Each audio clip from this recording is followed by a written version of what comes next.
I'd like to call up Cantwell number 6, which is, Cantwell 6? yeah. It's a modification. So the Gulf of Mexico Energy Security Act of 2006 directed federal revenues for offshore drilling in the Gulf of Mexico to 4 states to incentivize and promote offshore oil and gas drilling. Under current law, those coastal states get 100% of oil and gas revenues for the first 3 nautical miles from their shores. The oil and gas revenues beyond 3 nautical miles belong to the people of the United States as a whole, not the adjacent coastal states. In my opinion, GOMESA was a terrible idea for the nation as a whole. I know that the Trump administration agrees and has asked for it to be changed. As a whole, those 46 states don't benefit. We don't need drilling in the Arctic wildlife, as I has mentioned, to meet our reconciliation instructions. We can meet those instructions by raising $3 billion by eliminating these GOMESA giveaways of federal revenue and giving Alaska over $1 billion, which would help in not only protecting the Arctic Wildlife Refuge, but giving revenue and impact to the state of Alaska. I look at this issue and our challenges moving forward. When the discussion of GOMESA, which I said as I did in my comments, objected to because it was giving federal revenue away, at the time, there was a lot of discussion of why you should do that. But one of the primary things that the advocates from those 4 states mentioned is that they wanted the money to go to protect their coastal areas. And not sure how much of that has actually been achieved. Definitely money has gone into the coffers of state governments. But as I look at oil and gas development and the federal revenue that I think even the Trump administration wishes it had back, to me, I do want to start doing adaptation and mitigation of the impacts of climate change in this sector and what's happening to us. By keeping this revenue for the federal government and putting it towards adaptation and mitigation in places like Alaska, we can start best preparing. We can make a decision now not to keep drilling and putting more into our environment and start instead protecting the adaptation and mitigation that has to happen. So I would urge my colleagues to support this amendment.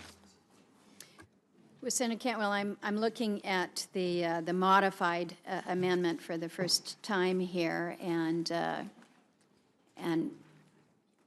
recognize that you're seeking to provide assistance to the state of Alaska as well, which is appreciated. But I think that the amendment is one that that really erodes, undermines a policy that we should all be working to expand. And this is something that Senator Cassidy and I and others have been working on under his leadership. GOMESA, the Gulf of Mexico Energy Security Act, provided specifically for revenues to 4 states as part of a very, very, very carefully crafted compromise that put the Eastern Gulf off limits, increased funding for the state side of LWCF. I think we need to recognize that offshore revenue sharing is a good policy that needs to be continued and authorized for all other offshore producing states. That's what we've been trying to do with Alaska, is instead of eliminating or reducing GOMESA is to expand the revenue sharing provisions that we have and effectively working to address inequities that we have with onshore states. Onshore states receive roughly half of the revenues from production on federal lands within their borders. We've had this discussion so many times that revenue sharing, in my view, is really a matter of fairness to the states that are producing, and Senator Cassidy, I certainly hope you're going to be jumping in here. You know full well the disproportionate impact that Louisiana has as it hosts the offshore development, and happy to host that offshore development, but it's also fair that there be that effort to provide revenues back, and recognizing that so much of these revenues do go to priorities like coastal restoration and hurricane protection. Eroding the the compromise, again, that was made, the promise and the commitment that was made to the Gulf states is not a direction that I am supportive and would encourage. Yes, Madam Chair. Senator Cassidy. First, I totally agree with Senator Cantwell, and actually with Senator Sanders, when they mentioned that we have to add resiliency to our coastline, we have to mitigate the impact of rising sea levels.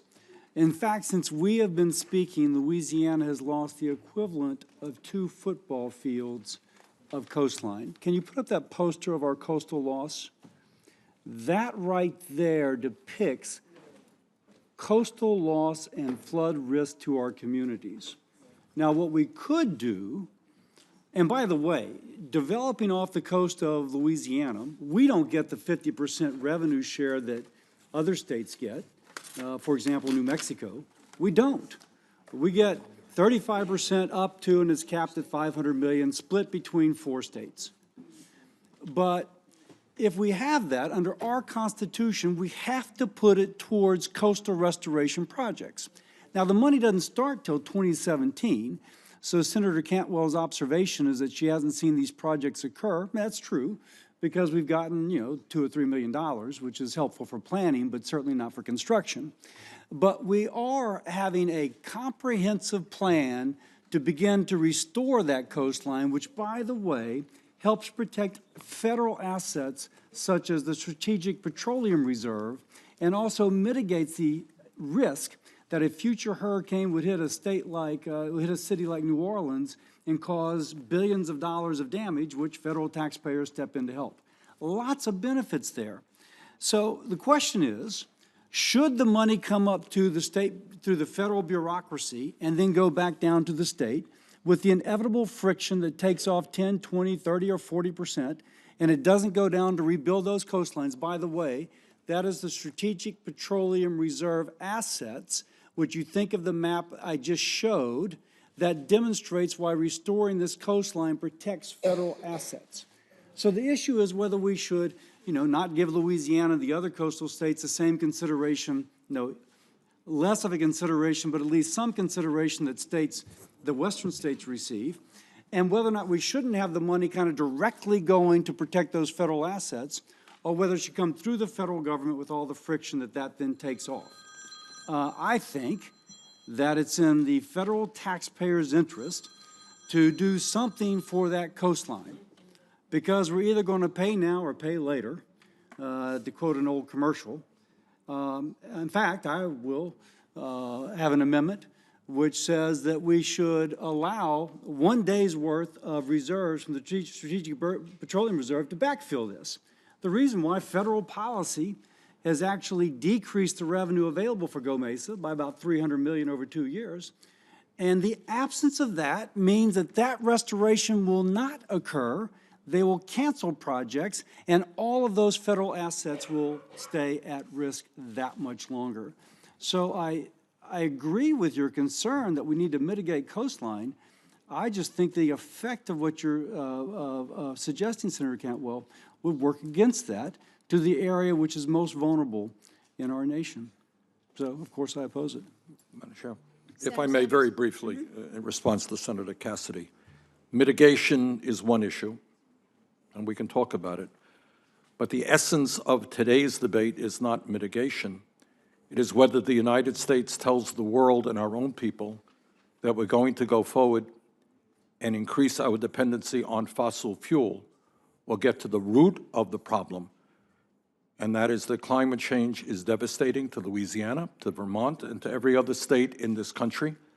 And the time is now to make the bold decision for our kids and our grandchildren that we're going to break our dependency on fossil fuel and move to sustainable energy. So I would say to my colleague from Louisiana, the issue is not, mitigation is an important issue, not the issue of today.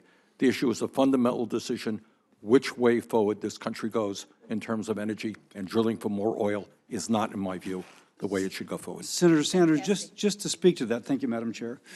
Just to speak to that, I don't know, though, if the way you make a statement is to allow the washing away of a coastline which, I'm speaking specifically to Senator Cantwell's amendment, the washing away of a coastline which will not only destroy federal assets, but the most productive fisheries in the lower 48, I emphasize the lower 48, as well as other natural resources.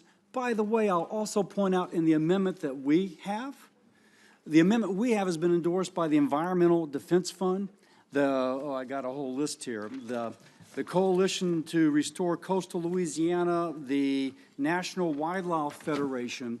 We're talking about preserving an ecosystem here in terms of this particular amendment. The other thing I'll point out, Senator Franken and I have been talking about Puerto Rico, what can we do for a grid? National Bureau of Economic Research points out that for every 0.8 units of a grid that is run by renewables, you need 1.0 of a unit, I can explain that later, of fast-acting liquefied natural gas or natural gas in case it goes down. Now, I won't go into the details, but the two complement, at least natural gas. And a lot of these resources are natural gas. Again, I'm only speaking to Senator Cantwell's amendment, but if you want to preserve that ecosystem, actually create the opportunity to replace coal with natural gas and complement and enable renewables, we need that natural gas. But by the way, we also need the ecosystem which allows it. And all I'm trying to do is defend the restoration of that ecosystem. Further discussion to Cantwell Amendment. Madam Senator Chair, Cantwell. as much as I would like to debate this for a very long time, I'm going to be short because I would like to give the discretion to our colleague, Senator Wyden, who is anchoring another rushed-through process and offer his amendment. But I would just say to Senator Cassidy, this does leave $1.6 billion for the four coastal states. It is just recognizing that I think it's time to try to mitigate both in Alaska, which is having such unbelievable impacts that are affecting indigenous populations and assets there. I love your enthusiasm for the assets in that part of your state, because I guarantee you when Senator Murkowski and I needed that muscle to communicate to the leadership on your side of the aisle why they shouldn't continue to focus on taking investment dollars away from that area and investing in other areas, we were in a losing battle with our colleagues on that. So my point of this amendment is that it is federal resources that should be going to well-spent things that are now we're going to be dealing with in a supplemental, that we're going to be dealing with in our expenses. My colleague, Senator Collins, and I asked the GAO, how much is all of this costing us? They said $635 billion over the next 10 years. So I simply believe that the resources should be spent on helping Alaska mitigate at this point in time, as well as continuing to allow you to mitigate.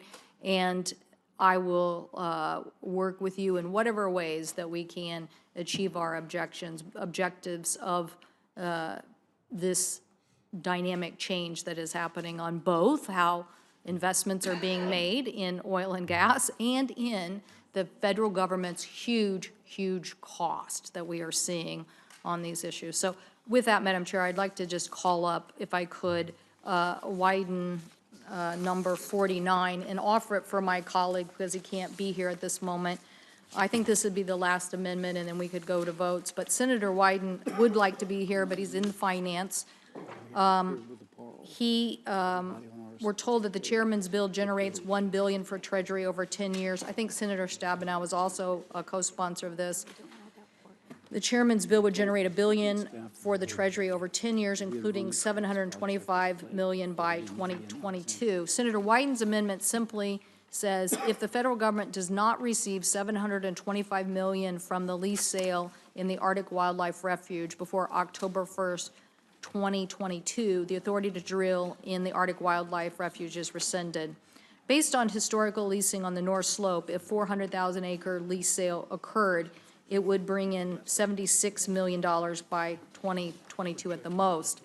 Under that scenario, we'd have to have lease sales of 4 million acres of the Arctic Wildlife Refuge to generate the $725 million that CBO is projecting by 2022. I think that's the key issue, 4 million acres.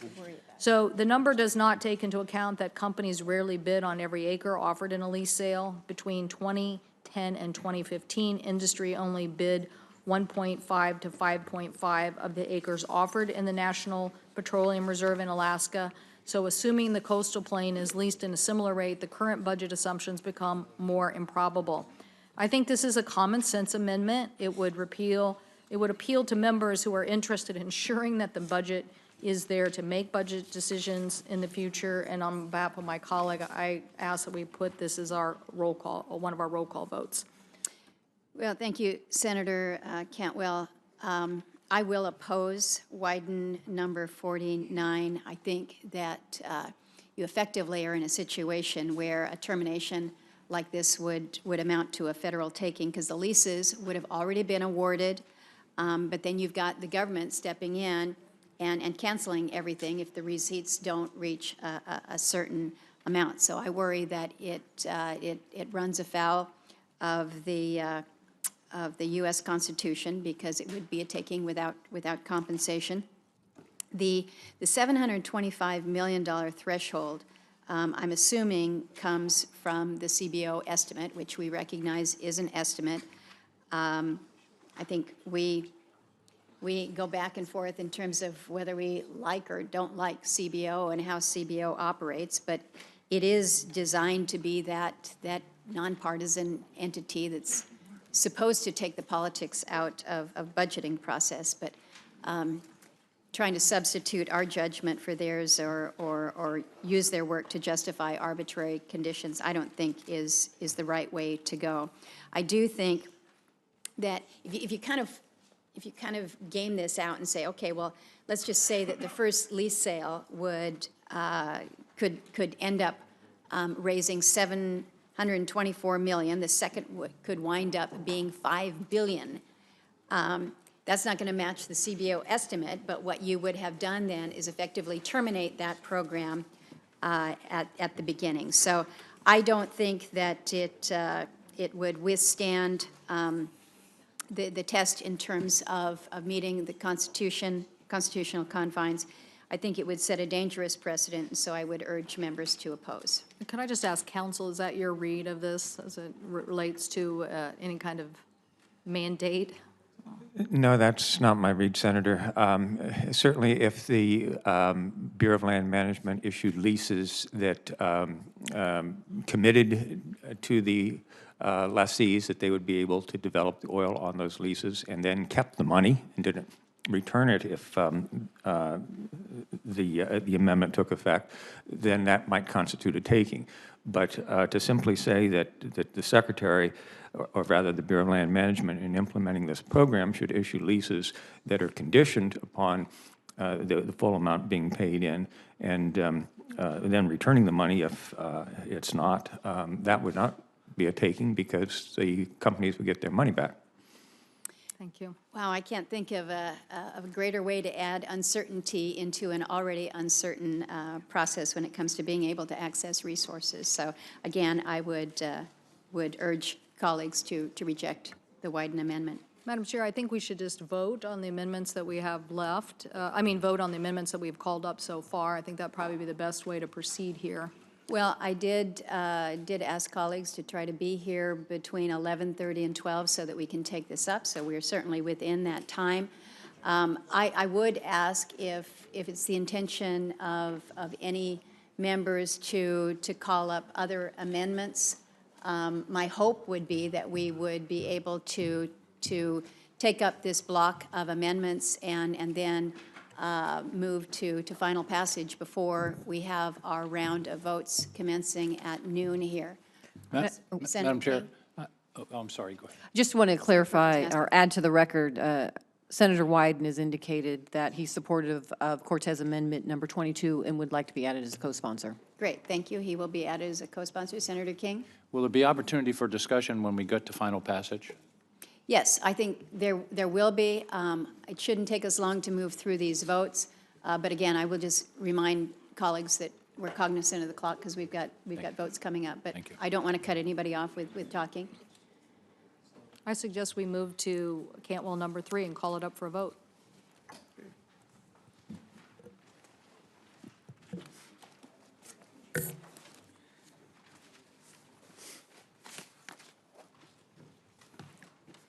And I ask for the yeas and nays. You need to do it now if you're going to do I it. would like to. Senator Cassidy, we have just asked all members if there were any other amendments that wish to be considered. There were none. I do know that you and I have had a conversation about your proposed amendment. I've reminded colleagues that we are running up against 3 votes at noon here, but if you would like to speak to your amendment, as you've indicated to me, I will provide for that. I'll do it in a minute and a half at the most. Thank you. Because I spoke to it earlier. Can you show these posters? Western states get 50% of the revenue from offshore lease. The GOMESA set up about 10 years ago gave the coastal states 35% up to a max of $500 million. It's to begin this year. There's been a decrease in the amount of receipts because of federal policies, and that decrease will persist for a couple of years. This is Louisiana's coastal loss. This is the flood risk that increased the impact of Katrina upon New Orleans, which cost federal taxpayers $20 billion. This is the Strategic Petroleum Reserve assets, which are all at risk because of this.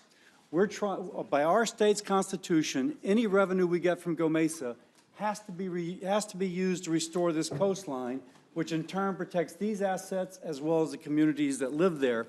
I mentioned earlier, this amendment has been endorsed by the Environmental Defense Fund, by the Coalition to Restore Coastal Louisiana, the Fish and Wildlife organizations.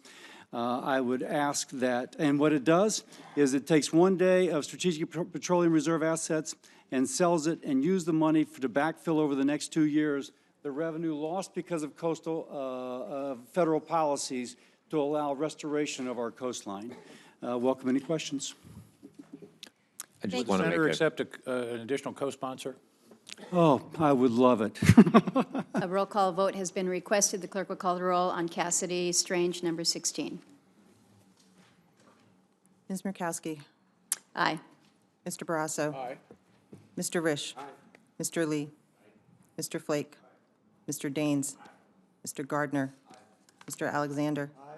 Mr. Hoven. Mr. Cassidy. Aye. Mr. Portman. Mr. Strange. Ms. Cantwell. No. Mr. Wyden. No by proxy. Mr. Sanders. Ms. Stabenow. Mr. Franken. No by proxy. Mr. Manchin. No by proxy. Mr. Heinrich. Ms. Hirono. No by proxy. Mr. King. Ms. Duckworth. No by proxy. Ms. Cortez Masto.